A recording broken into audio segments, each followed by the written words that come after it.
Yo, what's up? Welcome back. Welcome if you're new. My name is Mark, and today we're back with another episode of Marriage Toxin. This is episode 11, and where we last left off at the end of last episode, we got to see everything go to hell.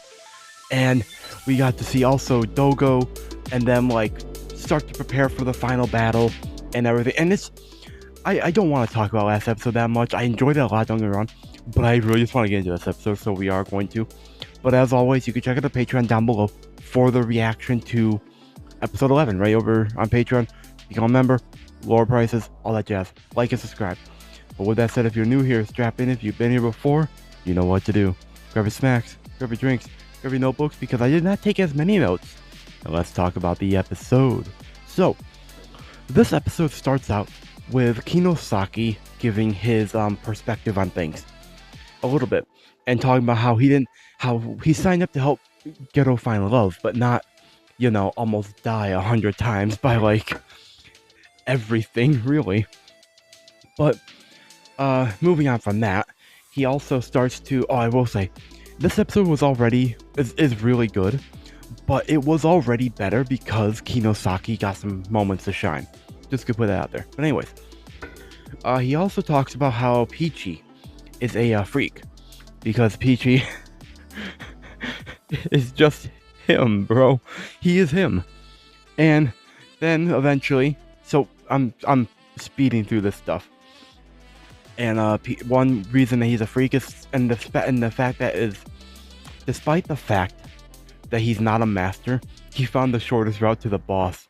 And I wrote down, he's kind of like a cheat code. He really is. Like, he's just overpowered. He's not aligned with any specific organization. He's just a very valuable comrade to have.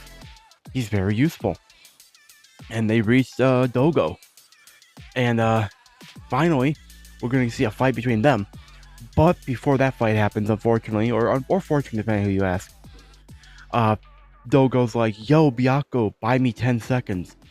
And she does that. She's in the suit of the mech suit bear thing. And that's when we get backstory. And so basically, Byako comes from a family of outcasts. And they don't form bonds with their partners because their partners are I'm guessing the corpses of whatever creatures they are. Is it just bears specifically, or in general? The point is, they're outcasts. They're looked down upon. They're shunned. And Byako's mother got injured on a mission. She unfortunately ends up dying, but the reason she ends up dying is because the Beastmaster Hospital won't treat them because they don't have beast partners. Which, damn, man, that sucks. I mean, here's the thing, that seems kind of stupid doing that, because it's a manpower. At the end of the day, even if they don't have partners themselves, they are known to be strong. In the past, maybe, but they're known to be strong. So despite being outcasts, you shouldn't let them die, because that's extra manpower that you could use later on, even if it's just as pawns. Let's be real, even if it's just as pawns, the fact remains, it's never mind, doesn't matter. What matters is that we also got to see, unfortunately, the doctors even refused to give medicine to her, and so she ends up losing her mom, which is sad because she's I don't know, 8, 9, younger maybe. It's hard to tell.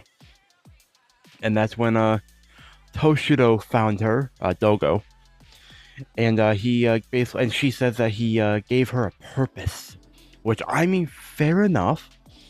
And I will say, this whole backstory for Byako actually made me tear up. Genuinely, you could probably see a tear in the reaction itself. So, highly recommend you go check it out. Don't mind me, I'm just checking to make sure my microphone looks good. Okay, yep, make sure it's working well. And it is. But moving on, that backstory bought us 10 seconds.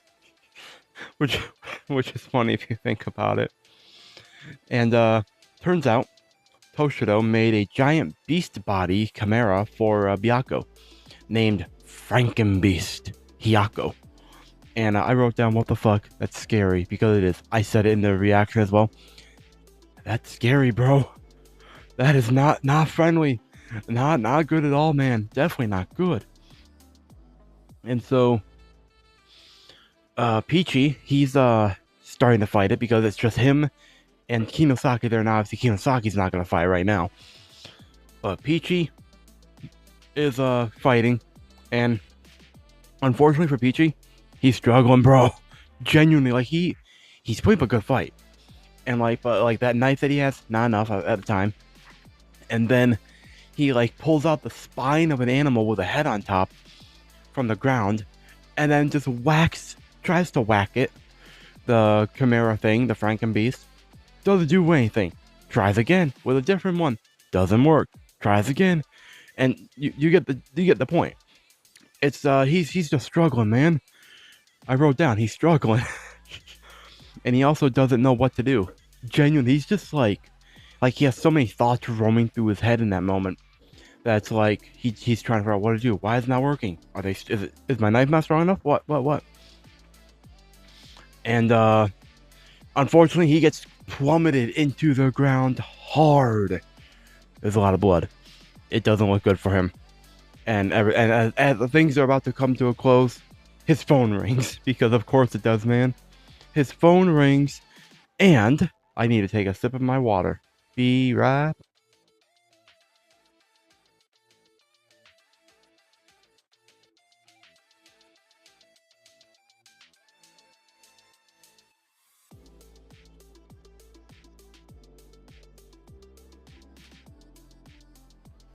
Okay, apologies. But as things are about to really be curtains for him, his phone rings. Kinosaki answers it for him because he asked him to, and it's his girlfriend, Marin. And she basically is all excited, telling him about how a band whose name is escaping me right now is going on tour or something. Going on tour, and tickets are expensive, and it's like it's the Wild West trying to get tickets. But then she's like, and you better clear your schedule. It'd be lonely to go by myself, man. And then they hang up. It's so mundane, and yet that's just what Peachy needs, because he gets up, he starts to get up, he gets fired up, and the reason he gets fired up is actually really sweet. This whole shot scene, like with them, it actually really hit me because it was really sweet, man. Really sweet, so emotional. But like, Peachy gets up and he says the reason that's got him fired up is because it's the ability to protect. She knows, because apparently she knows everything, and protecting his normalcy, this mundanity, is what gets him fired up. And like that's so cool. And then moving on to the next page, because that's all I have on this page. Peachy, he pulls up and he gets fired up, and after that it's just a one-sided beatdown, bro. Genuinely, I'm not sure how it's a one-sided beatdown, but it is. He destroys her completely. He cuts off an arm, one of her giant arms, controls it, grabs another spine with a head on top, and then just plunges a hole through her chest, killing her. Probably. I'm pretty sure she's dead. And yeah, that was intense, bro. But then once that happens, and Peachy, he passes out. Like, he's like, I need 5 minutes to rest, man. And I don't blame him. He deserves a nice long rest after that. But meanwhile, Dogo's standing next to her body, and somehow, I'm guessing through telepathy or something, I don't know how actually, but through telepathy, she's like, yo, bro, use all my blood. It would be an honor to become your flesh and blood, which, fair enough, her body, it's her body, her choice. So I'm not gonna complain, but how it actually happens, I'm not quite sure. I'm still not sure at this point how he did it. But unfortunately for Kinosaki and Peachy, as they're starting to walk away, or as Kinosaki's starting to drag Peachy away, they look back, or at least Kinosaki does, and sees bro's just being absorbed in blood, essentially. And it's like, damn, damn, that's the final boss right there, man. So unfortunate. And as they're about to die, Ushio, the Water Master, and Geto, they come in, bust down the door, flood the area, and save them. And now they're all together. And moving on, we learn from Dogo, of course, that the Beast family is one of the 5 great families. That much we know. The Beast clan. But the Dogo lineage has no limits, while the Branch family tunes a single body part to communicate with their partners. Basically, he said more, I'm pretty sure, but basically what he's saying is that the Dogos are built different. And, yeah, I'm not surprised, man. Of course, they wouldn't have him be, like, a regular dude. No, he has to be built different like that, man. And so, instead of, losing, he becomes a giant chimera. He just, like, enhances his body and everything and just becomes a giant thing. Giant arm chimera thing. What I'm curious about, his arm becomes like 100 times bigger than him. How is it not weighing him down? Like, because like mass, the bigger mass on one side pulls in that direction. Like, unless Dogo just has some insane upper body strength, bro, he very well could, but I'm not sure. But anyways, cut to black. Like, literally, it, like, fades to black, and, when Kinosaki wakes up, everyone's been beaten, except Kinosaki, bro. Like, damn, man. I mean, leave it to the femboy, he'll take care of everything, man. And, like, he's even, like, getting all serious, too. Like, Kinosaki, bro, he's, like, he's looking all serious and stuff. Meanwhile,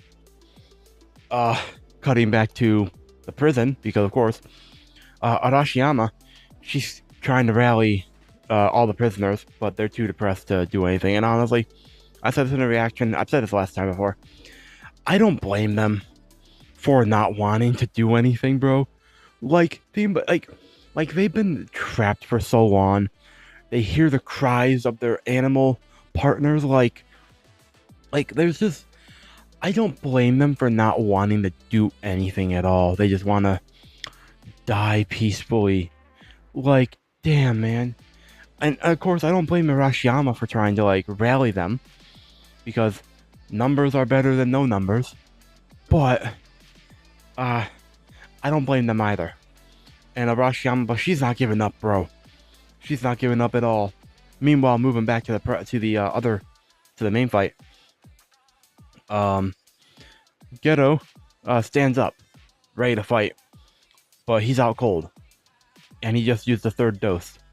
He triple toxin, whatever it's called, and he could die, but he's already out cold, as I said. And I wrote down he's running on instinct, which kind of funny if you think about it. The whole, like, animal instinct, he's running on instinct. It's just a little funny thing, that comparison that I made. And, like, he's doing his thing. Meanwhile, as he's, like, starting to fight Dogo, dodging and stuff, we're getting some flashbacks to him. Or, I think they're flashbacks. But anyway, it's the flashbacks that we got before about how he'll die if he does too many doses and surviving and stuff like that. Like, it's just, like, unfortunate for him, man, that he has so much baggage. But I do think this is interesting how, like, he whether or not he realized, I don't know if he, like, is doing this on purpose or not, but this is, like, he's willing to sacrifice himself for everyone there. Almost everyone. Probably Peachy actually at this point. Yeah, he sacrificed himself for him too. But, like, it's just really cool to see Geto go from, like, how we first met him to how he is now, and, like, genuinely just triple dosing, but being willing to just sacrifice himself for everyone. I don't know if he actually intends to sacrifice himself or not, but what we do know is he goes to attack, Dogo dodges, Dogo goes in for an attack, and he's fast, he's strong. But then the last thing we see before it cuts to the end credit scene, there's no end credit scene unfortunately. But the last thing we see is Geto turning serenely with a smile and says, "I want to get married." And that's, damn. And that's how they end it, bro. But luckily, we still have 2 episodes left to finish this out. And Season 2 has been confirmed to be in production, which is awesome, man. I, of course, will be checking out when it happens. But, yeah. That is everything I've written down. This was a really great episode, man. I am so curious to see how this ends. I'm curious if Dogo becomes an ally. I don't know. Because I've been questioning this whole time. Is Dogo like, yeah, he's a bad guy, obviously. But is he a bad guy? Like, okay. I think what I'm really wondering is, I'd say he's a bad guy if he started the whole, like, Bonda Constrictor thing that's around the necks. If he started it, then, yeah, he's a bad guy. But if he didn't start, I don't know enough. But, like, even if he did start it, could he be rehabilitated? I don't know. In the same way, like, the Soundmaster, I don't know if he could be... yeah, no, the Soundmaster's a chill guy now, I think, at this point. Like, he's kind of like a similar upbringing to Geto. Like, okay, the real reason, I just really like the Beastmaster, Dogo. I hope he sticks around. He's such an insane character. But he's also compelling. Like, when he when he recruited Byakko, and he said something along the lines about how he hates this world too. This trash world, trash is prey, and just like he was compelling when he said the speech. At least compelling enough for the kid to listen to him too. But like, I'm so curious to see where we go with him. I'm also curious to see what Season 2 has in store. Because like, what's the end goal for this show? Other than getting married, obviously. Reforming the whole clans? Or are they going to be more of a background that like, what happens, whatever happens, doesn't happen, sort of thing. I don't know. What I do know is, I'm going to wrap it up here. Let me know what your thoughts are in the comments down below. And, yeah, seriously, let me know what your thoughts are in the comments about the episode, my review, my reaction if you saw it on Patreon. And, of course, you can go to Patreon for the reaction over there. Like and subscribe and ding the notification bell. But until next time, my name is Mark. Never stop being yourself. Stay safe out there. And I will see all you incredible people in the very next video.